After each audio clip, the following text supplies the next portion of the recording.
Hello, friends. Today we're going to talk about spell usage in the lane, which is a really broad topic because there's a lot of different things you could go into, but we're going to focus in on a question someone asked me, which I thought was really good, and now we're making a video about it. When you have a nuking spell, do you prioritize last hits or harass? How do you balance between it? Maybe you want to do both. What is that decision tree? Like, what's that look like? First, it has to be a nuking spell, because damage over time spells tend to be really bad at securing last hits. They do usually smaller instances of damage and just over a long period of time, and that's just not good at securing last hits. So we're not going to think about those. It's specifically about nuking spells. The next thing I'm going to say in this video about using spells is to try not to use spells. Kind of weird. See how much you can get done with just auto attacks. I really recommend this, because I think many people undervalue what their auto attacks can do in lane. Spells cost mana, and they have a cooldown. Auto attacks are kind of free. You can use as many of them as you want. You do have an attack animation, but, they're free. What are the downsides? They don't do as much damage. That's why they're not as good at securing last hits. But I still recommend you try to use auto attacks as much as you can, so that you can understand what they can't do. So if we can harass with auto attacks, why do we need to use our spell? If we can secure a last hit with our auto attack, why do we need to use a spell? We don't. So push the limits on only trying to use auto attacks. You might lose a game or two doing this. But when you have a better understanding of okay, I can get this harass with an auto attack, but I can't actually get that last hit, that is when I want to use a spell. And we want to use our spells very efficiently in the lane, because mana management is very important to get in a good habit of. But let's get into it. How do we pick? When we finally do decide, I'm going to use the spell, which do we choose? So first, kind of obviously, we're going to try to do both. Especially if you have an AoE nuking spell, kind of like Crystal Maiden's Q, which has, a little AoE range. It's very nice to time it so that you get the last hit, usually on the range creep. You're not stealing too many last hits from your carries, but you're going to get the last hit on the range creep. And hopefully, you're going to hit either the offlaner or the 4 support, or both of them, when they're next to the creep. The part that's not so obvious about this that I want to highlight here is that everyone is trying to do this, and it's important to remember that. So, for you as a support player, me just saying this is enough for you to look for a range creep, a low range creep next to a hero, and you'll try to combine both. That's easy. But people forget that the enemy are trying to do that as well, and they will stand next to low health creeps as supports, and then the enemy nukes them and gets a last hit, and they don't really... it's not obvious when it happens to you, but Legion Commander is the best example of this, where she does more damage when heroes are together and near creeps. And so, ideally, she wants to do the same thing. She wants to nuke the wave when she will get last hits and do damage. If she's only doing damage but hits the wave, then she might lower them enough so that you could deny them, and she wants to avoid that. So, sometimes people will see a low range creep and they'll walk up to try to deny it, and then that's the perfect case for Legion Commander to then nuke the wave and get both the last hits and harass. People forget this, that the enemies are trying to do it. So that's what I'm trying to highlight for you guys. Keep that in mind. That doesn't mean don't go for denies, but maybe your order has to change. Maybe you have to harass the Legion Commander and push her back, and then the carry goes for the deny so that she can't nuke both of you in that wave. That's something to think about. As you get higher level, it becomes not so much about what you need to do, but about recognizing what the enemy needs to do. Moving on, sometimes you can't do both. Sometimes you don't have an AoE spell, and sometimes you do have an AoE spell, but they're not standing next to the creep. So then, do you get a last hit or harass? As a general rule, prioritize the last hit. If you are securing all the ranged last hits, and hopefully your carry is getting a good amount of the melee ones, you'll probably draw even in your lane at the least, right? If you're just trading farm, you're going to go even. Now, of course, you might manage to secure all the last hits, but then also get a couple denies, or maybe pull the wave and deny some over there. That pushes you into winning the lane. There's no real scenario where you get all the last hits and then lose the lane, aside from just dying way too much. But frankly, if you're dying and still managing to get every last hit, that's actually pretty good. So if you prioritize securing last hits, that's just good, okay? So that's why I want to emphasize that, because it gets you gold and it gets you experience. And it's this long-term play where if you're getting the golden experience, you can keep on at least going even in the lane, but probably winning the lane if you start to pull ahead in gold and experience. But actually, harassing is more important. Crazy! I bet you expected it to show up here, evenly spaced. No, I fooled you. Harassing is better. Why?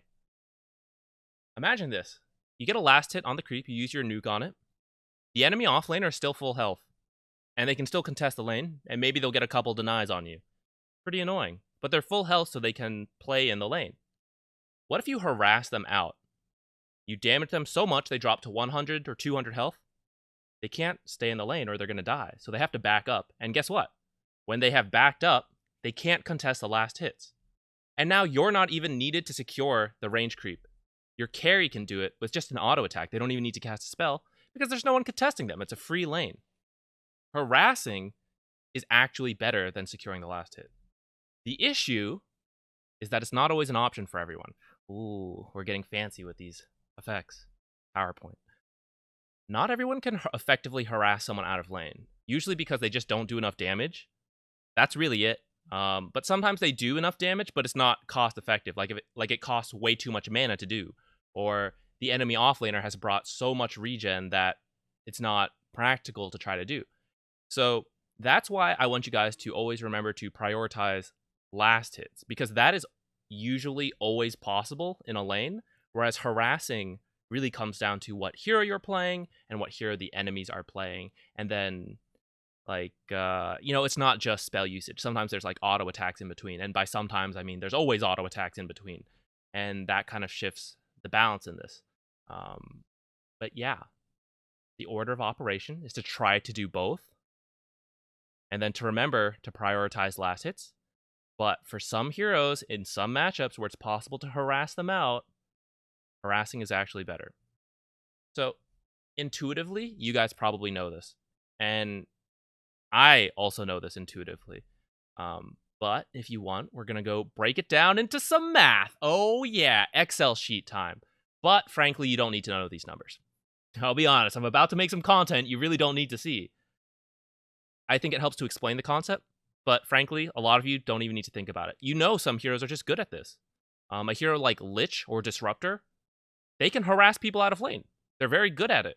But depending on the patch, which changes like mana cost, some damage, like this shifts around a lot. And so that's why I don't want to go too specifically into heroes and numbers, because like a patch comes out and it just changes all those numbers. So this is why I just want you to remember the concept of, okay, I'll try to get both when I can. I will always prioritize the last hit, and I will consider whether I'm actually able to harass them out, which varies game by game. But now we're going to go into some numbers. What do the numbers mean, Mason? We're getting into it right now. Calm down. So, here we are. The first thing we're going to look at is the regen over here. Actually, before that, I'll even say, most offlaners tend to be a bit tanky. There's obviously some variation in how much health you start with, and depending what starting items you buy. So let's just say 700. Like, that's a decently high number. And, you know, if you can bully out someone that has 700 health, obviously you can do it to someone with 500 health. So let's just start at the upper tier. Let's say someone has 700 health to start with. If they have one set of tangos, they can heal an additional 336 health. And then if they have a salve, and another 400. And then don't forget, people have some natural regen, both HP and mana. I'm not going to add those into this because, again, that's just getting like way too complicated. There's so many factors. But just know that some people are better at this than others. Like Nyx Assassin has really good HP regen. And that's going to play a part in this. But what it comes down to when we ignore that and just think about these starting items is that someone with 700 health plus, 336 regen and 400 from the salve, like that is essentially how much damage we need to do to push them out of the lane. If we do 700 damage and they don't heal at all, they're going to die, so they can't let that happen. They're going to start using some of their regen. And if we want to continue to harass them out of the lane, we need to do more damage than they can regen. So keep that concept in mind as we go into this. The other concept I'll mention real quickly is this part that's not even, nicely in this chart, but it's that the gold efficiency of mana regen tends to be worse than the gold efficiency of health regen.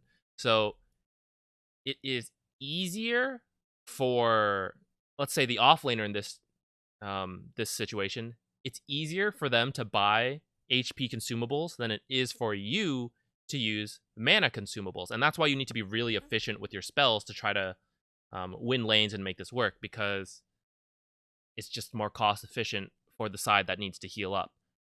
That's also why you should never let yourself lose in terms of HP regen, because it's like it's so much cheaper than mana.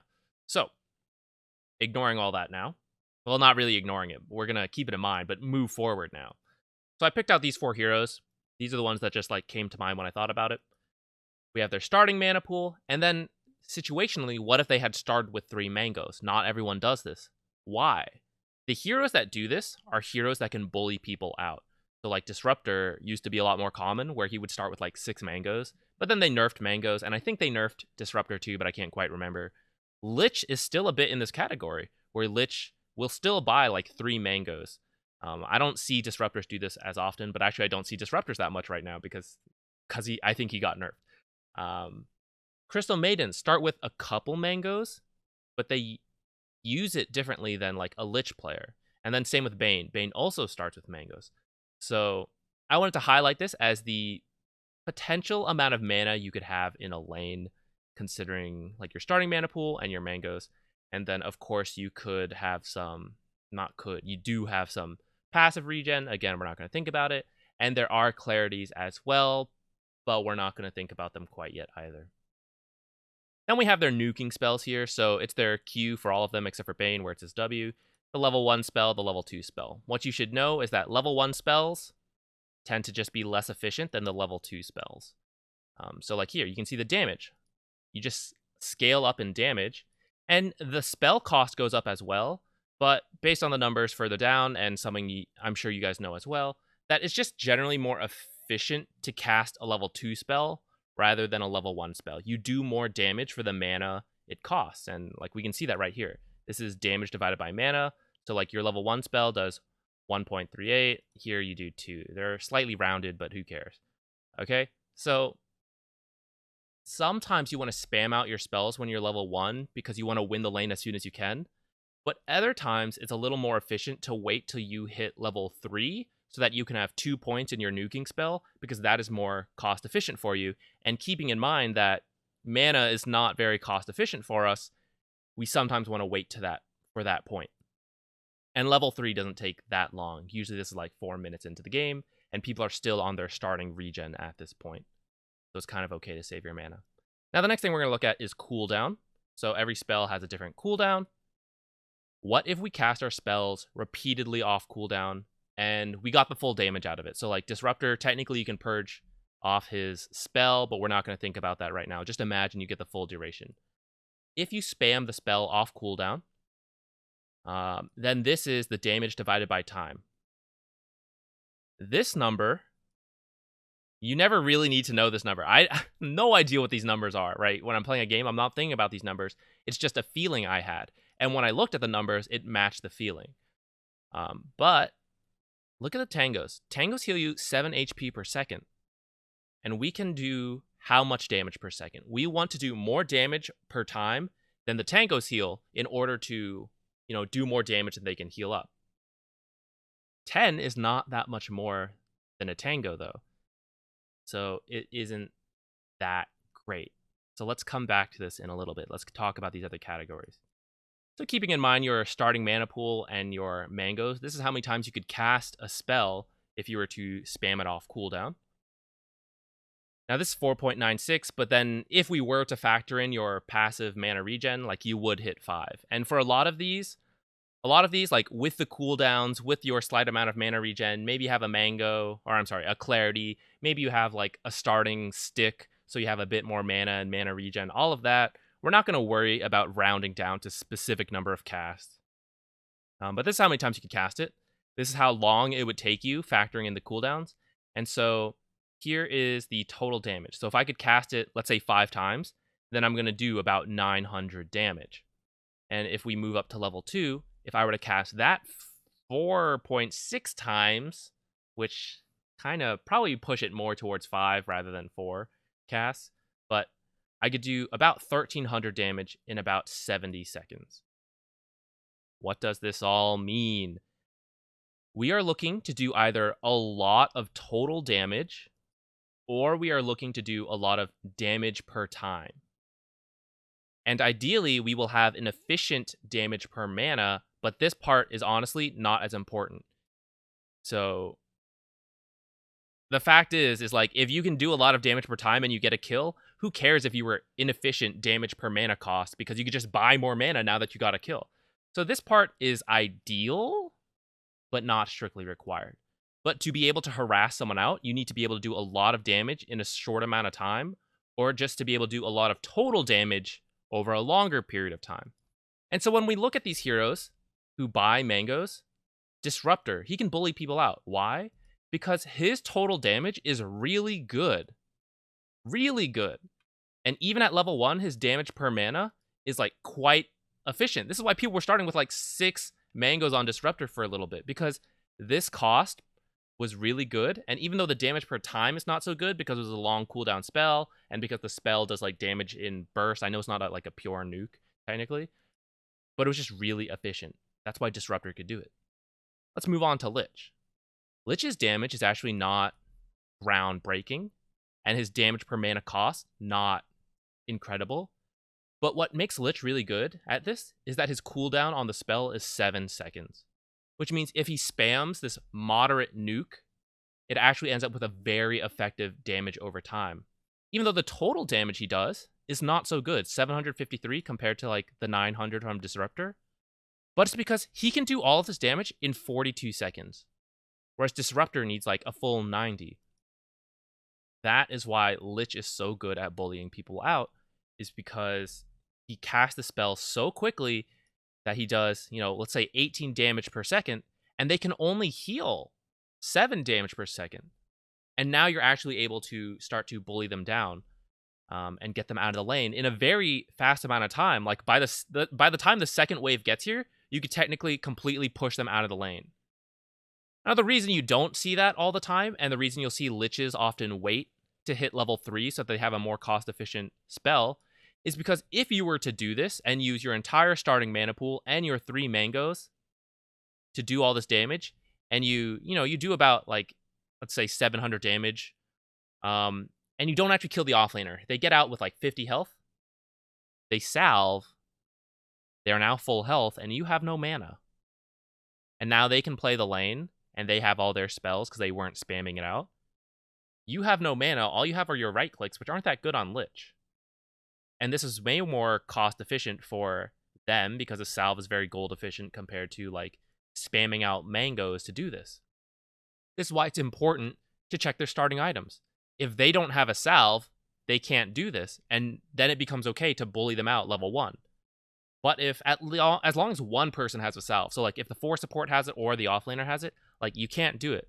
But if neither of them has a salve, and in fact both of them went very cheap on regen, then now it becomes okay to spam out your Q at level 1, even though it's technically less efficient.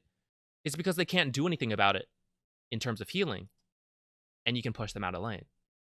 But if you see they have a salve, or if they have a lot of tangos and a ring of health, and like they're just this extremely tanky hero, and you know that like, okay, this is actually not enough damage to push them out even with auto attacks, now maybe I want to wait till I hit level 3 and I get that level 2 spell, because now my gold efficiency goes up. For the mana I spend, I do more damage, and it gets a little better. By the way, I know some of these are technically AoE nukes. We're specifically considering one target right now. I know that's not like the perfect comparison, but for the sake of this, that's when you might wait till level 2. And this is also why you consolidate your spells a lot. You wouldn't use a mango like every 30 seconds just cuz. You like spam them all together because you're trying to do a lot of damage really quickly before they can heal up. I mean, it's a nuking spell, that's why. Now, Crystal Maiden does not do that. You never see Crystal Maiden use her Qs to push people out of lane. Why is that? It's because look at her total damage. It's awful if you focus on one hero. Her starting mana pool is awful. Her damage is like decent. It's actually better than Lich's, but the cooldown is a lot longer. And because her mana pool is bad and she can't spam the spell out, her spell cost is higher, what you end up with is very low total damage. To the fact where she could use her Q like 4.5 times on one single hero, and she still wouldn't kill them. And now she's out of mana and she can't do anything. This is why Crystal Maiden chooses to focus on securing last hits. Harassing people out of lane is not really an option for her at level 1 anyways. Potentially, she might get a point in her passive at level 2, and then with another point in one of her nukes at level 3, like, then maybe it becomes a little more feasible to try to do. But even then, not really. She's just a hero that has very expensive spell costs and a very poor starting mana pool. And that's why when she uses her spells, she has to be very efficient with them. She tries to get the last hit plus harass the enemy offlaner. She needs to be efficient like this because she can't not be efficient. She'll be a really bad hero if she's not. Whereas Lich can choose to only target one offlane hero, and that's okay for him because he will push them out of the lane, and by doing so, he secures the last hit. He accomplishes both goals at the same time, but Crystal Maiden does not have that option. Now let's look at Bane. Bane's up here because he's considered one of the best supports right now, and you consider him to be a very good trader, and therefore he can harass people out of the lane and win. But you'll see his numbers are actually really bad at level 1, right? Like, his damage per mana is actually, like, below 1, which is, like, crazy in most cases. And his damage over time is, like, honestly not that good, and the total damage he can do is not that good either. So why is Bane considered such a good hero? It's because he heals from his spell. And that's why you can't just look at, like, the damage. You have to consider, like, the overall effects of a spell. And so for Bane, he trades, and yes, he uses mana to do some damage, but what really makes him good is because he then heals off that damage. And so he doesn't have to spend as much money on health regen. He can spend a bit more on, like, mangoes, and he accomplishes both goals. He damages and heals. It's in a way that, like, Crystal Maiden can't, right? So even though he does about the same amount of damage as Crystal Maiden, and his mana efficiency is actually, like, worse than her, and he does less damage over time, it's because he's better at right-clicking and then healing himself, and that's why Bane's better than Crystal Maiden. Now, of course, Crystal Maiden's numbers do go up if she hits multiple heroes at the same time, and yeah, I mean, that applies to Lich and Disruptor as well. That's why I didn't want to factor that in, because it's really hard, and sometimes you will just prioritize one hero even with AoE spells. But yeah, that is the numbers behind this, and I hope that helps to explain why we do some of this, why you might choose one hero, last hits versus harassing. And again, you don't really need the numbers, right? I never knew any of these numbers until I made this video, but I knew that Disruptor and Lich were better at harassing people out than, say, a Crystal Maiden. And when I was trying to think about how do I answer that question, it did come down to the numbers. To me, I knew, I was like, well, Lich can actually do it, but Crystal Maiden can't, and I don't know how to explain that without showing these numbers.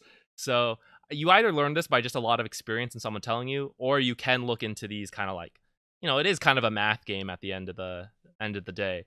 So some people, I think, really benefit from seeing numbers, and so if you're one of those people, hope this helps, and you can fill it out with all the other heroes as well. But know that it's not just about the damage and the mana cost, because say Crystal Maiden, her Q also slows and has an attack slow, I hope.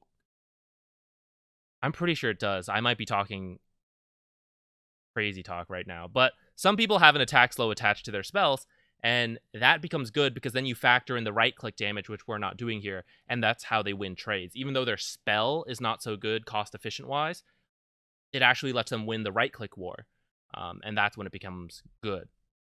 It's also why you see some heroes really prioritize hitting 2 heroes at once with their spells, like Crystal Maiden or Jakiro. It's because their level 1 spell actually doesn't do that much damage to one hero, but it's very efficient against multiple heroes because it's an AoE spell. I mean, that's kind of how these things are balanced. When you have an AoE target, you tend to do slightly less damage, and when you're single target, you tend to do a bit more damage. That's just part of the balancing of this game.